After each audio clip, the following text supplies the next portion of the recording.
She knew that Ford needed parts for the best-selling truck in America, and she knew how to make those parts. She just needed the workforce.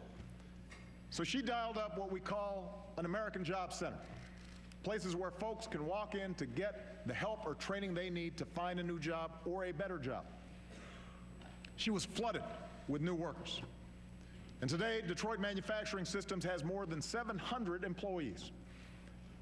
Now, what Andra and her employees experienced is how it should be for every employer and every job seeker.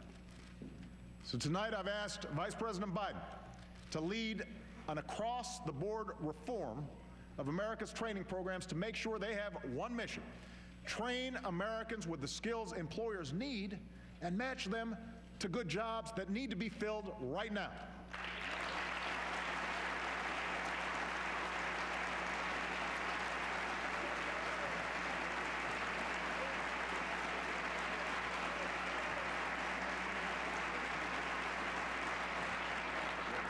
That means more on-the-job training and more apprenticeships that set a young worker on an upward trajectory for life. It means connecting companies to community colleges that can help design training to fill their specific needs. And if Congress wants to help, you can concentrate funding on proven programs that connect more ready-to-work Americans with ready-to-be-filled jobs. I'm also convinced we can help Americans return to the workforce faster by reforming unemployment insurance so that it's more effective in today's economy. But first, this Congress needs to restore the unemployment insurance you just let expire for 1.6 million people.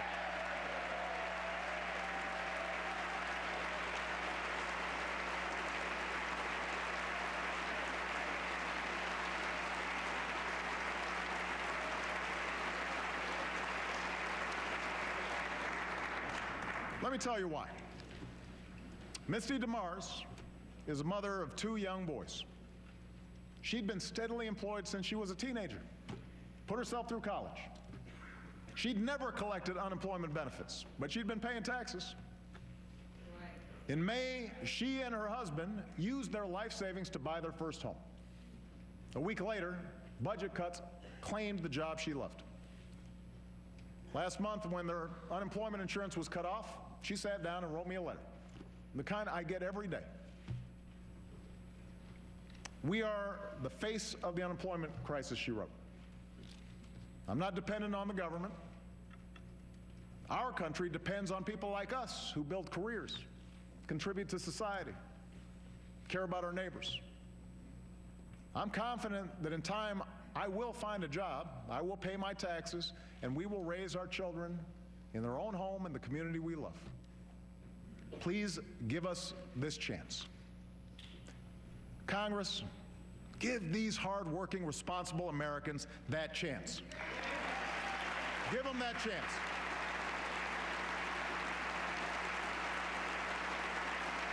Give them the chance.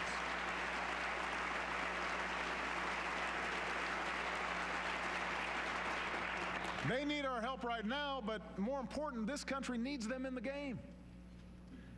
That's why I've been asking CEOs to give more long-term unemployed workers a fair shot at new jobs, a new chance to support their families. And in fact, this week, many will come to the White House to make that commitment real. Tonight, I ask every business leader in America to join us and do the same, because we are stronger when America fields a full team.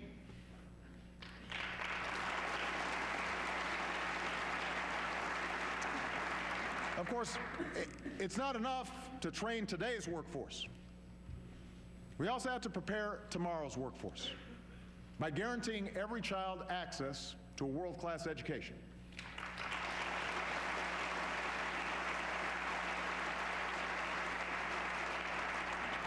Estevan Rodriguez couldn't speak a word of English when he moved to New York City at age 9. But last month, thanks to the support of great teachers and an innovative tutoring program, he led a march of his classmates through a crowd of cheering parents and neighbors from their high school to the post office where they mailed off their college applications. And this son of a factory worker just found out he's going to college this fall.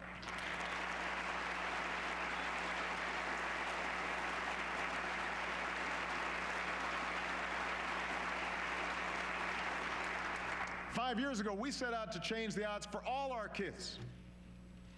We worked with lenders to reform student loans, and today more young people are earning college degrees than ever before. Race to the Top, with the help of governors from both parties, has helped states raise expectations and performance. Teachers and principals in schools from Tennessee to Washington, D.C. are making big strides in preparing students with the skills for the new economy: problem solving, critical thinking, science, technology, engineering, math. Now, some of this change is hard. It requires everything from more challenging curriculums and more demanding parents to better support for teachers and new ways to measure how well our kids think, not how well they can fill in a bubble on a test. But it is worth it, and it is working. The problem is we're still not reaching enough kids, and we're not reaching them in time, and that has to change.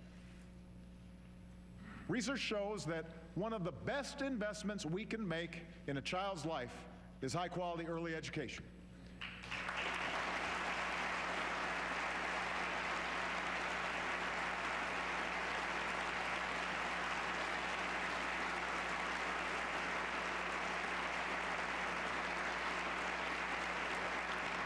Last year, I asked this Congress to help states make high-quality pre-K available to every 4-year-old. And as a parent, as well as a president, I repeat that request tonight. But in the meantime, 30 states have raised pre-K funding on their own. They know we can't wait. So just as we worked with states to reform our schools, this year we'll invest in new partnerships with states and communities across the country in a race to the top for our youngest children. And as Congress decides what it's going to do, I'm going to pull together a coalition of elected officials, business leaders, and philanthropists willing to help more kids access the high-quality pre-K that they need. It is right for America. We need to get this done.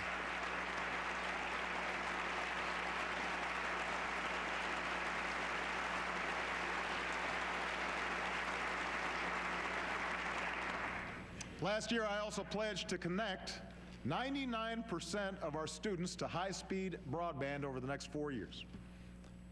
Tonight, I can announce that with the support of the FCC and companies like Apple, Microsoft, Sprint, and Verizon, we've got a down payment to start connecting more than 15,000 schools and 20 million students over the next 2 years without adding a dime to the deficit.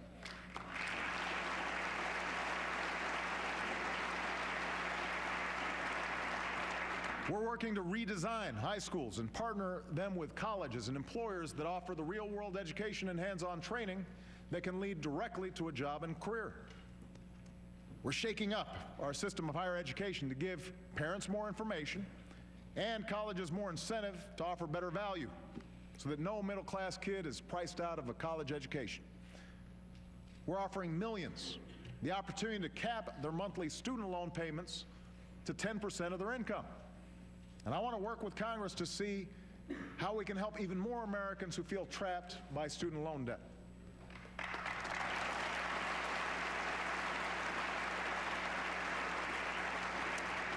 And I'm reaching out to some of America's leading foundations and corporations on a new initiative to help more young men of color facing especially tough odds to stay on track and reach their full potential. The bottom line is, Michelle and I want every child to have the same chance this country gave us. But we know our opportunity agenda won't be complete. And too many young people entering the workforce today will see the American dream as an empty promise, unless we also do more to make sure our economy honors the dignity of work and hard work pays off for every single American. You know, today, women make up about half our workforce, but they still make 77 cents for every dollar a man earns. That is wrong. And in 2014, it's an embarrassment. Women deserve equal pay for equal work.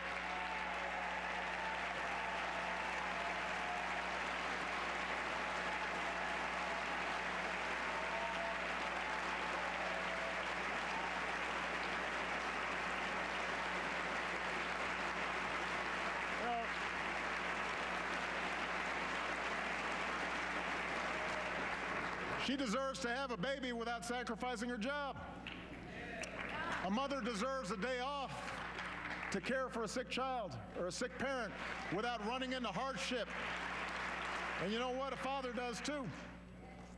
It is time to do away with workplace policies that belong in a Mad Men episode.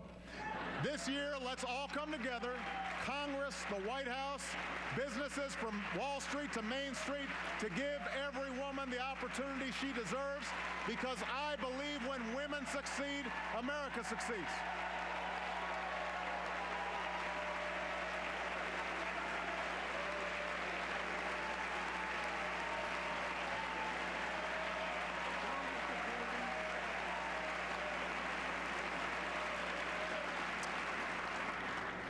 Now, women hold a majority of lower wage jobs, but they're not the only ones stifled by stagnant wages. Americans understand that some people will earn more money than others, and we don't resent those who, by virtue of their efforts, achieve incredible success. That's what America's all about. But Americans overwhelmingly agree that no one who works full-time should ever have to raise a family in poverty.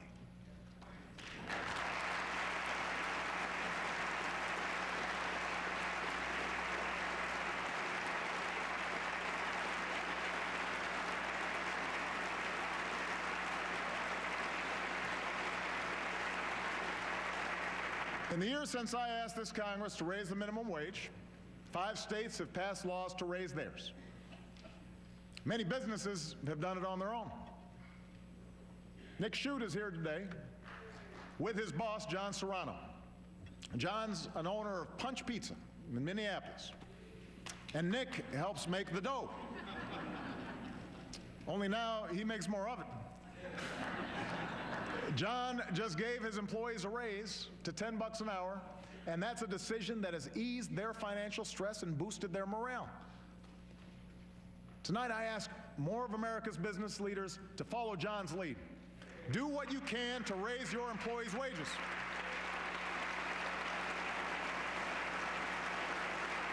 It's good for the economy, it's good for America.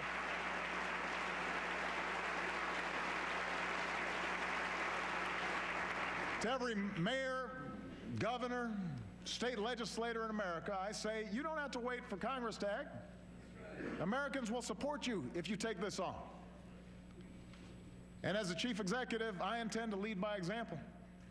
Profitable corporations like Costco see higher wages as the smart way to boost productivity and reduce turnover. We should too. In the coming weeks, I will issue an executive order requiring federal contractors to pay their federally funded employees a fair wage of at least $10.10 an hour, because if you cook our troops' meals or wash their dishes, you should not have to live in poverty.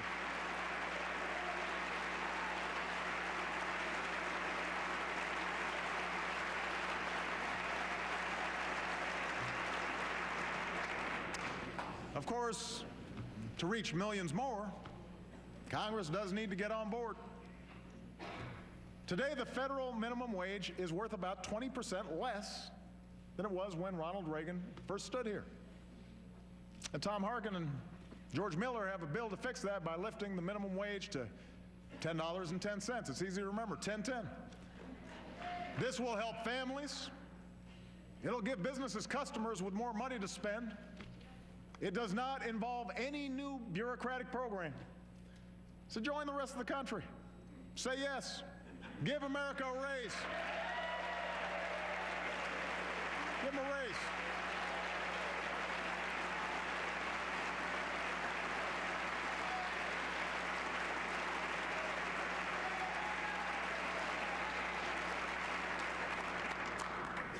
There are other steps we can take to help families make ends meet.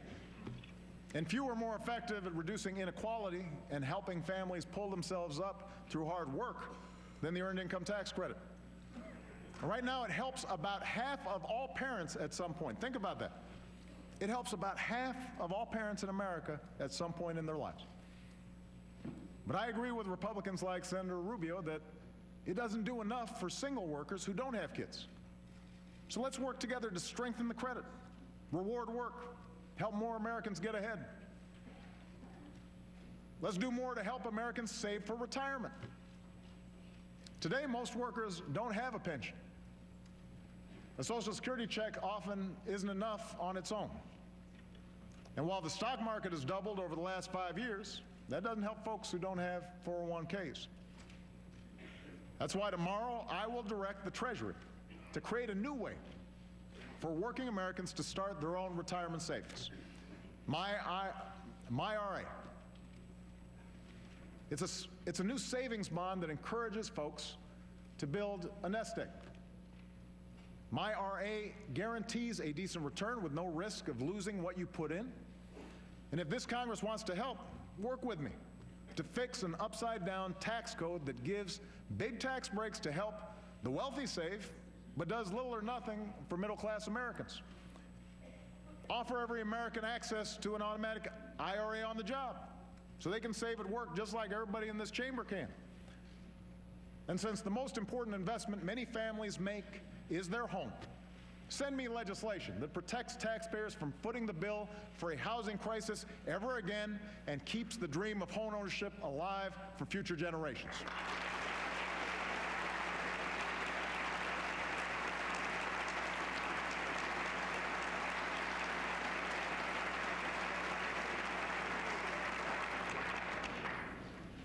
One last point on financial security.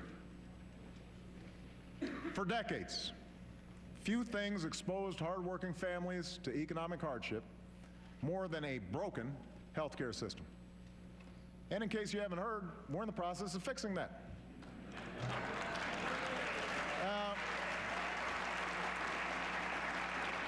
A pre-existing condition used to mean that someone like Amanda Shelley, a physician's assistant and single mom from Arizona, couldn't get health insurance. But on January 1st, she got covered.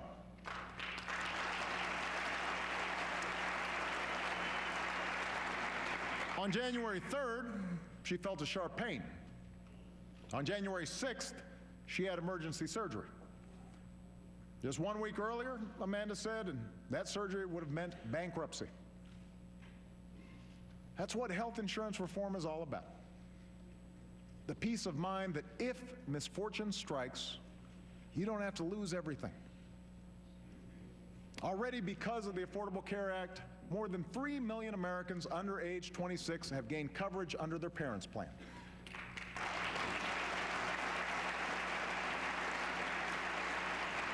More than 9 million Americans have signed up for private health insurance or Medicaid coverage. 9 million. And here's another number, 0. Because of this law, no American, none, 0, can ever again be dropped or denied coverage for a pre-existing condition like asthma or back pain or cancer.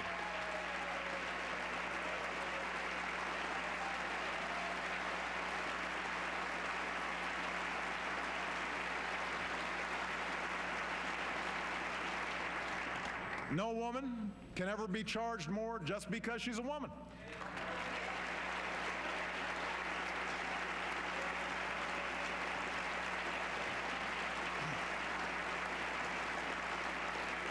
And we did all this while adding years to Medicare's finances, keeping Medicare premiums flat, and lowering prescription costs for millions of seniors.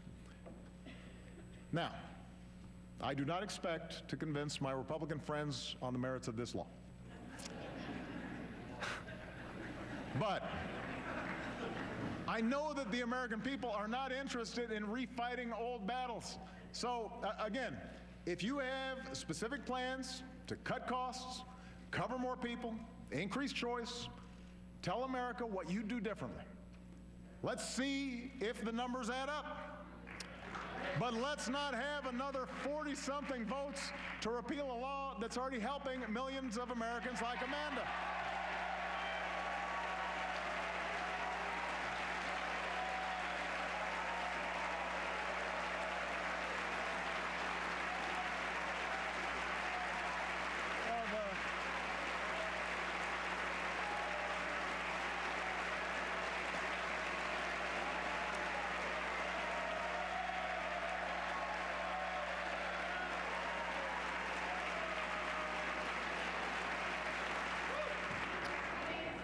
The first 40 were plenty. We all owe it to the American people to say what we're for, not just what we're against. And if you want to know the real impact this law is having, just talk to Governor Steve Beshear of Kentucky, who's here tonight. Now, Kentucky is not the most liberal part of the country. That's not where I got my highest vote totals. But he's like a man possessed when it comes to covering his Commonwealth's families. They're our neighbors and our friends, he said. They're people we shop and go to church with. Farmers out on the tractor. Grocery clerks. They're people who go to work every morning praying they don't get sick. No one deserves to live that way. Steve's right. That's why tonight I ask every American who knows someone without health insurance to help them get covered by March 31st. Help them get covered. Moms, get on your kids to sign up. Kids, call your mom and walk her through the application. They'll give her some peace of mind, and plus she'll appreciate hearing from you.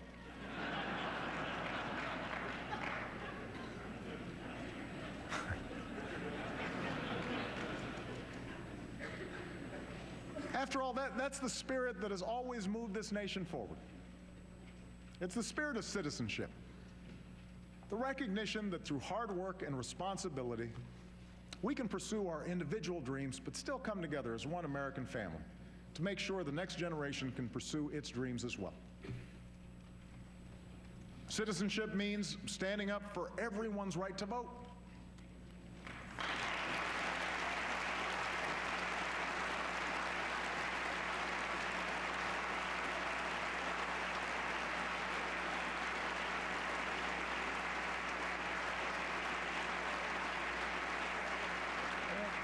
Last year, part of the Voting Rights Act was weakened, but conservative Republicans and liberal Democrats are working together to strengthen it. And the bipartisan commission I appointed, chaired by my campaign lawyer and Governor Romney's campaign lawyer, came together and have offered reforms so that no one has to wait more than a half hour to vote. Let's support these efforts. It should be the power of our vote, not the size of our bank accounts, that drives our democracy.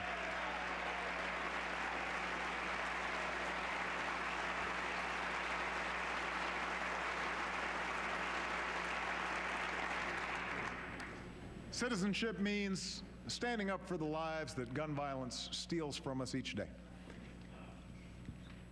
I've seen the courage of parents, students, pastors, police officers all over this country who say, we are not afraid. And I intend to keep trying, with or without Congress, to help stop more tragedies from visiting innocent Americans in our movie theaters and our shopping malls or schools like Sandy Hook.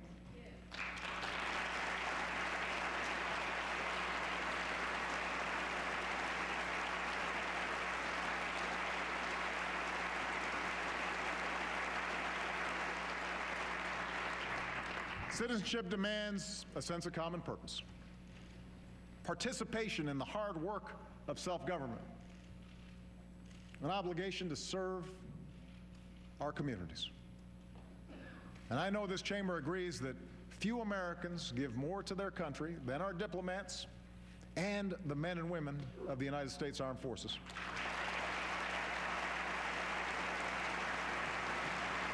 Thank you.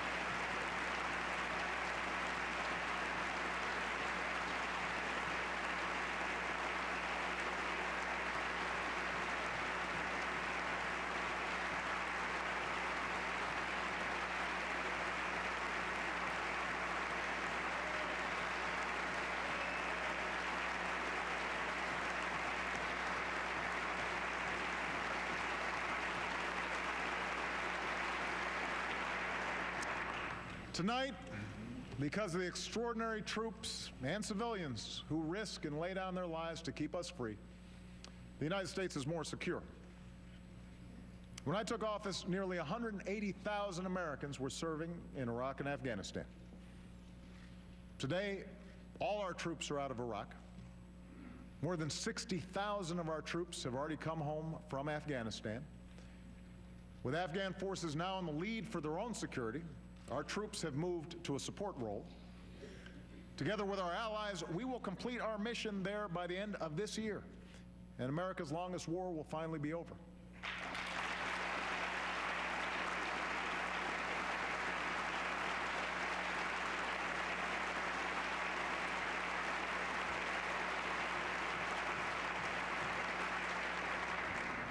After 2014, we will support a unified Afghanistan as it takes responsibility for its own future.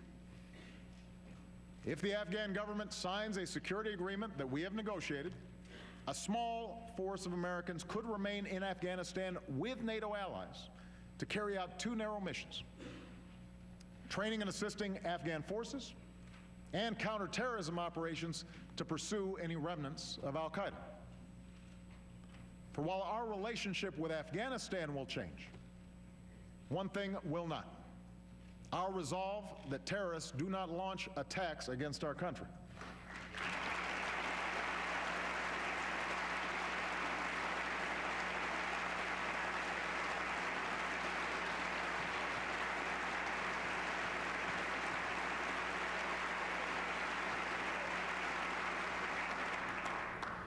The fact is, that danger remains. While we've put al-Qaeda's core leadership on a path to defeat, the threat has evolved as al-Qaeda affiliates and other extremists take root in different parts of the world.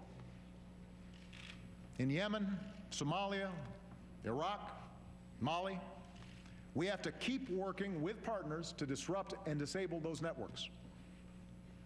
In Syria, we'll support the opposition that rejects the agenda of terrorist networks. Here at home, we'll keep strengthening our defenses and combat new threats like cyber attacks. And as we reform our defense budget, we will have to keep faith with our men and women in uniform and invest in the capabilities they need to succeed in future missions.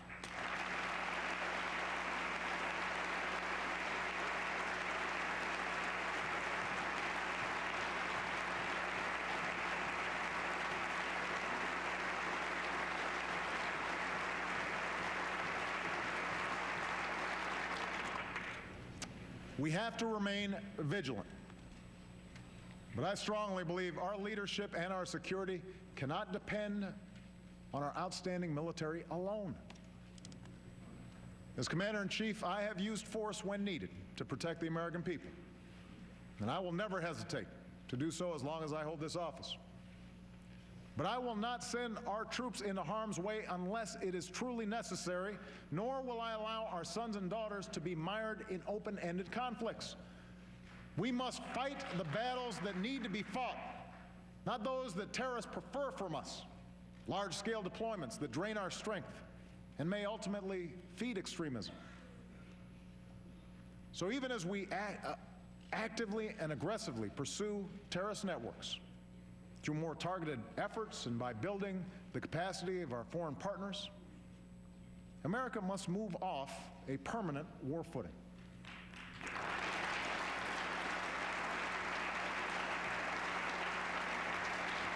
That's why I've imposed prudent limits on the use of drones.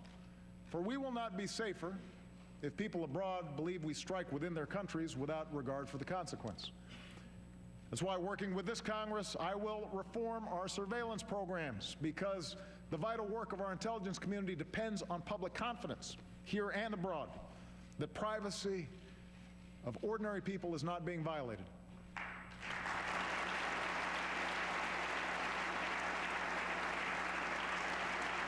And with the Afghan war ending, this needs to be the year Congress lifts the remaining restrictions on detainee transfers and we close the prison at Guantanamo Bay.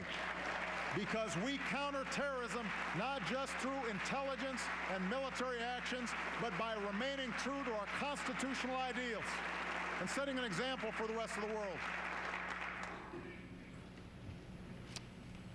You see, in a world of complex threats, our security, our leadership depends on all elements of our power, including strong and principled diplomacy. American diplomacy has rallied more than 50 countries to prevent nuclear materials from falling into the wrong hands and allowed us to reduce our own reliance on Cold War stockpiles. American diplomacy, backed by the threat of force, is why Syria's chemical weapons are being eliminated.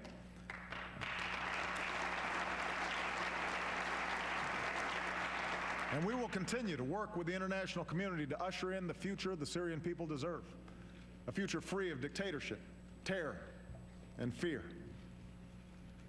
As we speak, American diplomacy is supporting Israelis and Palestinians as they engage in the difficult but necessary talks to end the conflict there, to achieve dignity and an independent state for Palestinians, and lasting peace and security for the state of Israel, a Jewish state that knows America will always be at their side.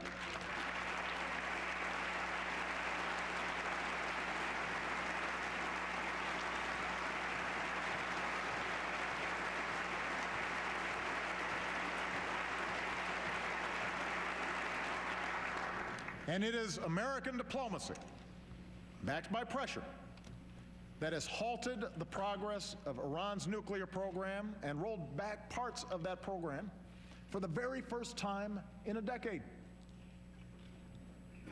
As we gather here tonight, Iran has begun to eliminate its stockpile of higher levels of enriched uranium. It's not installing advanced centrifuges. Unprecedented inspections help the world verify every day that Iran is not building a bomb. And with our allies and partners, we're engaged in negotiations to see if we can peacefully achieve a goal we all share: preventing Iran from obtaining a nuclear weapon.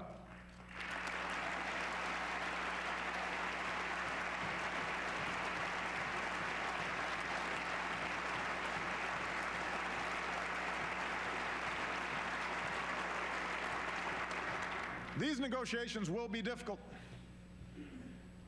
They may not succeed.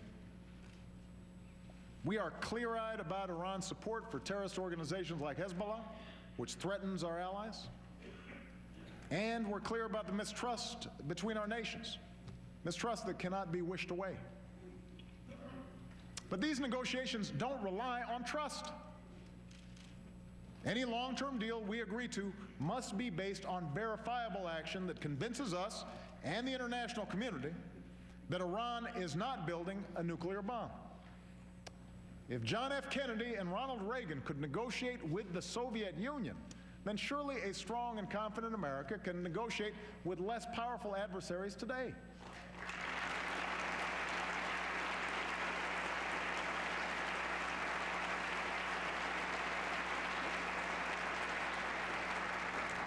The sanctions that we put in place help make this opportunity possible.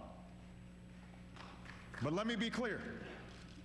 If this Congress sends me a new sanctions bill now that threatens to derail these talks, I will veto it.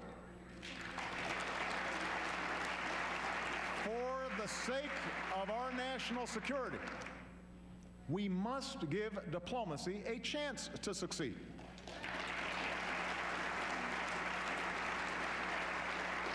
If Iran's leaders do not seize this opportunity, then I will be the first to call for more sanctions and stand ready to exercise all options to make sure Iran does not build a nuclear weapon. But if Iran's leaders do seize the chance, and we'll know soon enough, then Iran could take an important step to rejoin the community of nations, and we will have resolved one of the leading security challenges of our time without the risks of war.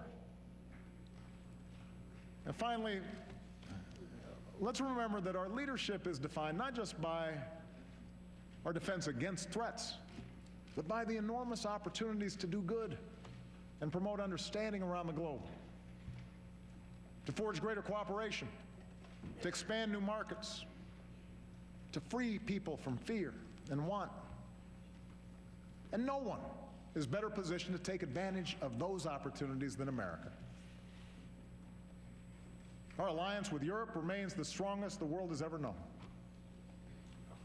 From Tunisia to Burma, we're supporting those who are willing to do the hard work of building democracy. In Ukraine, We stand for the principle that all people have the right to express themselves freely and peacefully, and to have a say in their country's future. Across Africa, we're bringing together businesses and governments to double access to electricity and help end extreme poverty. In the Americas, we're building new ties of commerce, but we're also expanding cultural and educational exchanges among young people. And we will continue to focus on the Asia Pacific, where we support our allies, shape a future of greater security and prosperity, and extend a hand to those devastated by disaster, as we did in the Philippines when our Marines and civilians rushed to aid those battered by a typhoon, and who are greeted with words like, "We will never forget your kindness," and "God bless America." We do these things because they help promote our long-term security. And we do them because we believe in the inherent dignity and equality of every human being, regardless of race or religion, creed or sexual orientation. And next week, the world will see one expression of that commitment when Team USA marches the red, white, and blue into the Olympic Stadium and brings home the gold.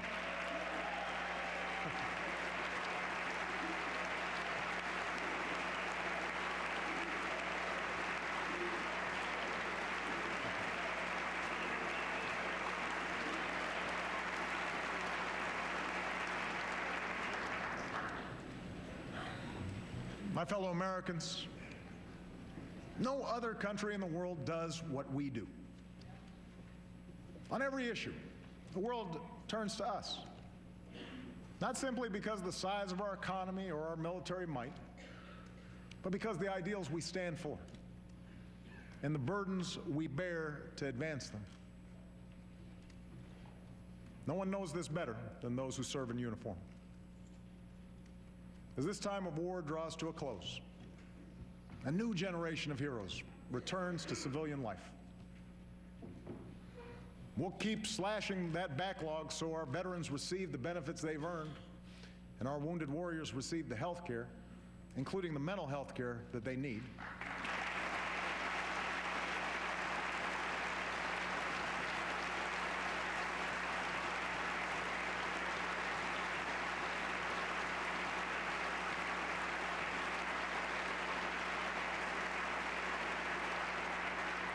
We'll keep working to help all our veterans translate their skills and leadership into jobs here at home.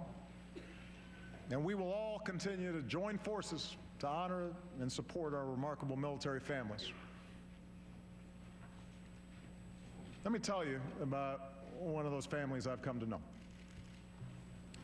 I first met Corey Remsburg, a proud Army Ranger, at Omaha Beach on the 65th anniversary of D-Day. Along with some of his fellow Rangers, he walked me through the program and the ceremony. He was a strong, impressive young man. He had an easy manner. He was sharp as a tack. And we joked around and took pictures, and I told him to stay in touch. A few months later, on his 10th deployment, Corey was nearly killed by a massive roadside bomb in Afghanistan. His comrades found him in a canal, face down, underwater, shrapnel in his brain. For months, he lay in a coma. The next time I met him in the hospital, he couldn't speak, could barely move. Over the years, he's endured dozens of surgeries and procedures, hours of grueling rehab every day. Even now, Corey's still blind in one eye, still struggles on his left side. But slowly, steadily, with the support of caregivers like his dad, Craig, and the community around him, Corey has grown stronger. Day by day, he's learned to speak again, and stand again, and walk again. And he's working toward the day when he can serve his country again. My recovery has not been easy, he says. Nothing in life that's worth anything is easy. Corey is here tonight.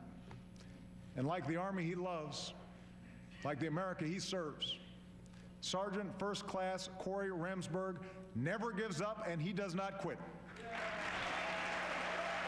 Corey.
My fellow Americans, men and women like Corey remind us that America has never come easy.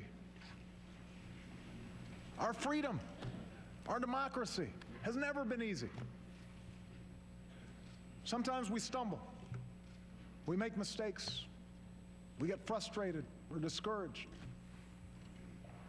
But for more than 200 years, we have put those things aside and placed our collective shoulder to the wheel of progress to create and build and expand the possibilities of individual achievement, to free other nations from tyranny and fear,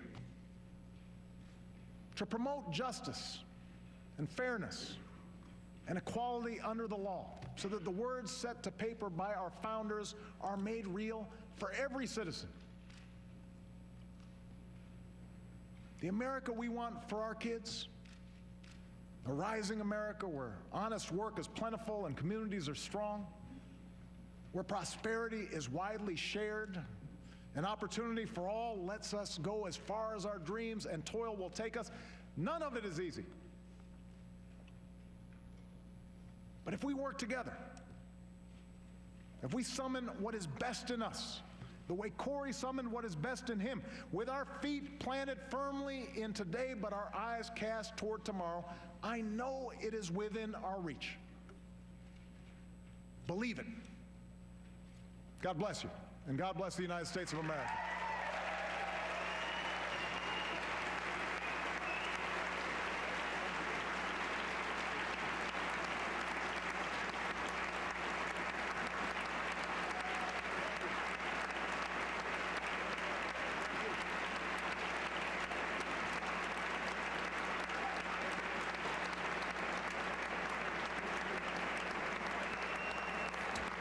A masterful address by the president, a speech which I believe reminds many of the people who voted for him why they voted for him. It went back to biography, his biography, that of the Speaker of the House, a Republican, son of a barkeep, himself the son of a single mother. Talked about how the American Opportunity Agenda has to make room for stories like his own and that of the Speaker, and he has to give opportunities in terms of federal programs. The greatness of the speech, I believe, was the ability to actually to deliver a center-left proposal for lots of government action in the language of the center-right even. I thought it was a very nationalistic speech, very American speech, and I thought he really hit the nail on the head when he said he would veto any attempt to screw up his attempt to avert a war with Iran. I think that is the reason he was elected, how he was able to beat then Senator Clinton in 2008 rather. That is why he won. He reminded us of the great strengths of his biography, and his belief in America.